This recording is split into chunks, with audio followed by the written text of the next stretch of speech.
Horas Baligi Academy dari tepian Danau Toba yang indah. Salam untuk kita para pejuang dan pecinta keadilan dari Sabang sampai Merauke, dan dari rekan-rekan juga yang satu negara yang sedang merantau di luar negeri, di Amerika, Australia, Eropa, Asia, ya, Taiwan, Jepang, Korsel, dan lainnya, Singapura, Malaysia.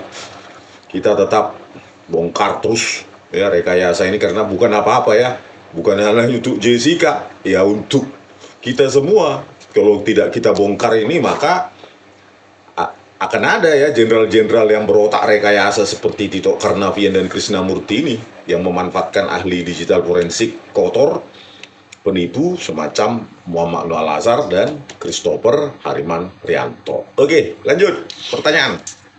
Ini saya baca dari Kompas. Itu katanya sidang PK untuk Senin nanti, kata Pak Hakimnya, akan dilanjutkan dengan giliran dari termohon, saksi ahli JPU katanya. Oh, ahli dari JPU ya, kemungkinan besar ya Muhammad Noah Lazar dan Christopher Hariman Rianto ya, mengcounter argumen saya ya, argumen ilmiah. Ya silahkan saja sih, tapi saya kira yang mulia lah yang akan, majelis hakim nanti yang akan menentukan ya. Semoga mereka menggunakan rasionalitas, dan kalau masih ragu, panggillah ahli yang independen gitu. Kalau berseberangan dua ahli, panggil ahli independen. Banyak dosen-dosen di Jakarta ya. Jadi pesan saya juga kepada Muhammad Noah Lazar ya, dan kalau bisa pesan saya juga kepada Roy Suryo ya, karena temannya pada saat di persidangan juga datang, Roy Suryo. Ya ingatkanlah Muhammad Noah Lazar itu untuk sudahilah rekayasa ini, cukuplah. Ingatlah ada anak manusia yang dituduh terus. Ya, orang tuanya sedih terus ya, Jessica Kumala Wongso itu akibat rekayasa video CCTV mereka ya, yang secara barbar, brutal, biadab menggunakan freebake dan e-ride shop, kan nggak benar itu ya. Roy Suryo, ingatkanlah dia, Muhammad Noah Lazar, untuk menyudahi ini ya. Dan kepada Muhammad Noah Lazar ya, saya kira tidak ada lagi ruang bagi Anda untuk berkelit ya, karena secara ilmiah juga ya sudah terbongkar semua ya. Ya, tetapi jika Anda memutuskan untuk tetap menipu hakim di persidangan, ya itu urusanmu ya. Tetapi bagi saya ya, sebagai manusia biasa, ya bisa saya ingatkan kepada Anda ya, kan tidak mungkin metadata salah ketik Muhammad Noah Lazar kan. Anda kan seorang ahli forensik digital, sudah banyak kasus Anda ini, sudah banyak kursus yang Anda ikuti setelah lulus dari S1 Teknik Mesin Universitas Wijaya. Kan nggak bisa kita hanya karena mentang-mentang di persidangan nanti hakim nggak tahu apa-apa, Anda tipu-tipu lagi seperti di 2016 Anda mengaku-ngaku menggunakan algoritma super resolution, padahal Anda sebenarnya menggunakan remake dan e-ride shop untuk mengotak-atik laju frame, dimensi frame, dan kodeknya ya. Jadi apa lagi alasan Anda terkait itu metadata salah ketik ya, menjadi novum pembelaan Jessica untuk CH09 1535 sampai 1659. Sudahlah, akui saja lah ya, kan nggak mungkin di metadata tertera 50.910 frame ya, tetapi dari keterangan Anda kita dibuat 50.810 frame.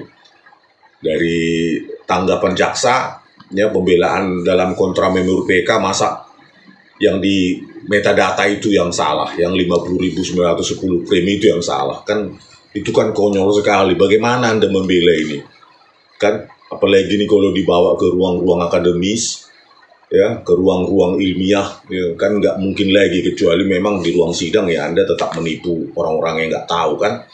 100 frame itu durasi hilang. Kalau sudah Anda turunkan dari 25 frame per detik menjadi 10, ya itu berarti 10 detik itu hilang durasi video. 10 detik itu kan krusial ya. Jadi apalagi ya, akui saja lah, nggak ada lagi jalan lainnya. Kemudian terus juga penggunaan e-ride shop tadi itu ya, tertera di metadata di BAP Anda gitu. Jadi nggak ada lagi tuduhan Sandi Andika itu Rismon itu menggunakan data yang tidak primer. YouTube, sumber YouTube. Serangan saya secara ilmiah itu based on metadata kalian ya, baik BAP metadata di BAP Anda maupun Christopher Harimanrianto. Itulah e-Rightshop penggunaannya itu di CH01, 03, 09 dan 07 ya. Terutama 03, 07 dan 09 itu Anda pakai itu untuk mengabur-ngaburkan semuanya, padahal ya semua ahli merujuk pada hasil rekayasa Anda, Muhammad Noel Azhar, baik kriminolog, psikolog, toksikolog, bahkan dokter forensik ya, Budi Sampurna dan Slamet Purnomo dihadirkan juga bersama Anda itu untuk mengamati hasil rekayasa Anda di persidangan 10 Agustus 2016 kan. Kok Anda nggak punya nurani sama sekali ya? Korban rekayasa Anda pada saat 10 Agustus itu ada di samping kanan Anda itu loh, Jessica Kumala Wongso. Kok bisa Anda setega ini jadi manusia? Kan menyesal dosenmu di Teknik Mesin Universitas Sriwijaya itu pernah mengajari Anda, meluluskan Anda. Coba bayangkan kalau dosenmu ini tahu betapa Anda menginjak-injak kemanusiaan hukum. Ya, pasti dia menyesal itu pernah mengajari Anda ya. Terus Anda di persidangan mengatakan rekaman video yang Anda dapatkan tidak bersuara, padahal CH01 ya, di kanal 01 pukul 15.46 sampai 18.30 di metadatanya ada audio situ, 2 kanal dengan bitrate-nya 96 kbps ya, kilobit per second. Stream size-nya itu 113 MB. Ada ya. Anda menipu lagi dan menipu lagi ya. Saya yakin Anda disable video CCTV yang lain menggunakan freeware tadi itu ya. Apa itu e-Rightshop, karena di situ ada utilitas untuk mendisable audionya. Inilah, bayangkan dengan audio itu kan harusnya informasi lebih sempurna didapatkan dalam penyidikan, malah Anda hancurkan. Ya. Dimensi frame, laju frame, dan suara juga. Kodeknya juga Anda turunkan dari H264 atau Advanced Video Coding menjadi MP4 visual yang lebih lama dengan efisiensi yang kalah jauh dibandingkan H264 versi ITUT ya. Itulah. Mana lagi Anda mau menjawab ini? Ya memang bisa Anda jawab, tetapi kan menipu. Ujung-ujungnya kan tetap menipu hakim. Memanfaatkan keabsenan pengetahuan hakim kan. Terus yang paling brutal adalah yaitu 2 resolusi yang berbeda ya untuk CH07, 1557, 1717 ya. Di metadata BAP Christopher Harimanrianto itu full high definition ya, sesuai dengan spesifikasi DVR Telview ya, FD161S ya, frame rate-nya 25, kodeknya H264, outputnya 1080p atau 1920 pixel lebar, 1080 pixel tinggi. Jadi nggak ada lagi ya, di metadata Anda malah jadi apa? Standard definition ya, 96576 yaitu yang Anda pakai ya, menggunakan e-Rightshop ya, tercatat di metadatanya. E-Rightshop untuk CH 1557, 1717 dan seterusnya juga 1717 sampai 1839 Anda pakai itu di e-Rightshop itu ya, Anda otak-atik semua. Terus untuk file video CH07 1557 sampai 1717 ya. Di situ juga ada ya untuk metadata untuk file video ini ya, di metadatanya BAP Christopher itu jumlah frame 120.950. Sementara pada keterangan Anda di BAP Anda itu ya, dikatakan bahwa dari file tersebut ditemukan 120.950. 120.900 frame saja. Pertanyaannya kemana 50 frame Anda buat? Ya. Kalau 10 frame per detik, laju frame-nya Anda buat, sudah Anda turunkan, maka ada 5 detik itu durasi video hilang juga Anda buat. Ya. Jadi inilah kebrutalan Anda semua, Anda otak-atik, padahal ini adalah bukti yang paling menguatkan Binsar Gultom di acara Rossi. Ketika di Zoom ada pergerakan tangan mengambil sesuatu, itu kan produksi Anda gitu loh. ya.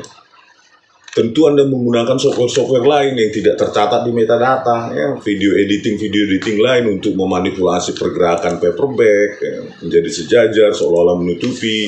Anda buat juga pergerakan tangan Jessica, ya, di 16:29:50. Jadi inilah Anda sudah terlalu brutal, Muhammad Nur Al-Azhar, ya. Kenapa Anda menjadi manusia seperti ini? Kejam sekali, ya. Kalau orang tuamu tahu kan ini sedih ya memiliki anak seperti ini, ya. Terus lanjutnya juga untuk file video CH17 ya 1511 sampai 1617 ini sudah saya temukan ya pada 2016 yang lalu ya, tapi diabaikan oleh Hakim Binsar Gultum. Dia hanya percaya pada Anda, Muhammad Nur Al-Azhar, dengan kredensialmu sebagai Ketua Asosiasi Forensik Digital Indonesia, sebagai Kepala Subdit Komputer Forensik Bareskrim. Jadi dengan kredensialmu itu, ya memang di pengadilan cocok Anda menipu-nipu dengan itu. Tetapi kalau di pertemuan ilmiah itu kredensial buang dulu, argumenmu apa? Makanya harus berani tampil. Tapi karena Anda sudah rekayasa dan menipu, ya nggak mungkin berani ya. Pasti takut ya. Rasa takut, rasa bersalah tetap ada pada dirimu. Makanya kau takut muncul ke publik ya. Nah di sini di metadatanya ini untuk file video CH17 1511 sampai 1617 WIB ya, pada keterangannya ya, pada BAP-nya itu tertera ya, pada metadata di BAP Anda itu 98.750, tetapi pada keterangannya dari file video tersebut ya ditemukan 2.707. Ini BAP-mu ini sendiri ya.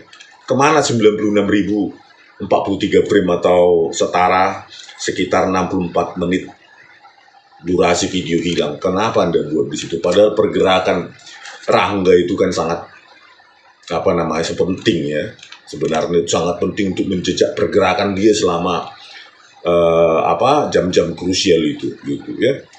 Tapi itulah Anda semua, Anda kaburkan semua, dan yang lain-lain ya, termasuk bagaimana Anda menggunakan iRightSoft itu juga untuk mengabur-ngaburkan file-file video lain dan bahkan dari berwarna menjadi keabuan padahal kanalnya adalah 3 atau YUV, yaitu hasilnya adalah video berwarna. Kalau Anda bilang itu karena gelap, kurang cahaya, mana ada kurang cahaya ya. Sensor infrared itu kan bekerja berdasarkan sensor ya, kualitas pencahayaan dalam lux gitu. Kalau 10 lux baru dia biasanya hidup itu infrarednya, dan itu menjadi grayscale, keabuan. Ya nggak mungkin, itu kan 10 lux itu penerangan luar jalan umum yang gelap gulita ya.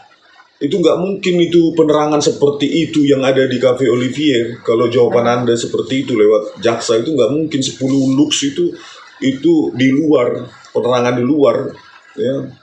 Kalau di kafe ya nggak mungkin gelap gulita, apalagi di di CH15 ya, di pantry.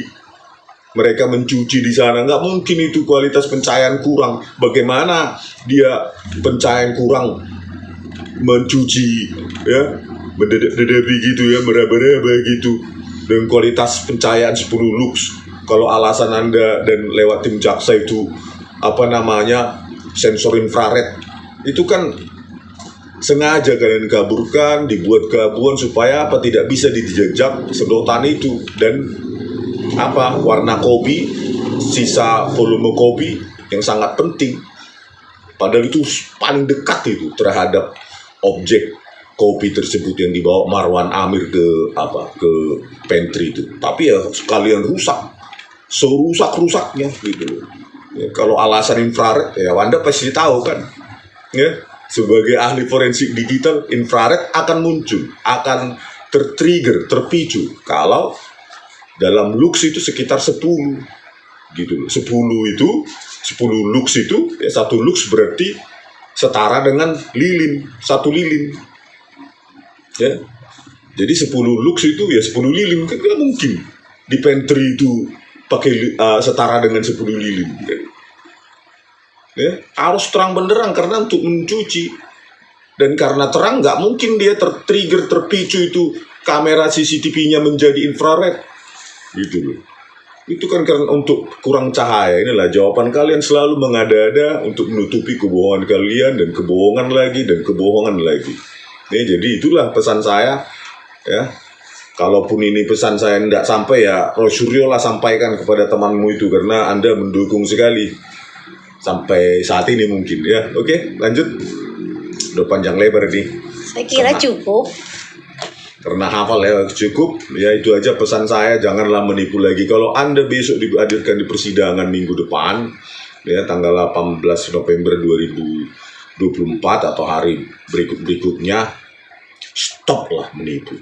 Muhammad Nur Al-Azhar. Malu pada dosenmu, malu pada alma matermu, malu pada orang-orang sekampungmu, teman-teman sekolahmu. Ya, lebih baik jujur sekarang apapun resikonya. Jadilah justice kolaborator, gitu. Tapi itu tetap, ya, keputusan itu ada di tanganmu. Lanjut menipu atau sekarang berhenti dan jujur. Ya, karena apa? Cepat atau lambat, ya, akan Anda rasakan seperti yang dirasakan oleh Jessica Kumala Wongso di sel tikus 4 bulan, di penjara 8,5 tahun akibat perbuatan rekayasamu. Ya, cepat akan lambat akan Anda rasakan, akan keluargamu rasakan. Sebaiknya secepatnya mengaku sebelum terlambat dan menyesal di kemudian hari. Oke, sekian dulu dari kami, Balige Academy di tepian Danau Toba yang indah. Horas!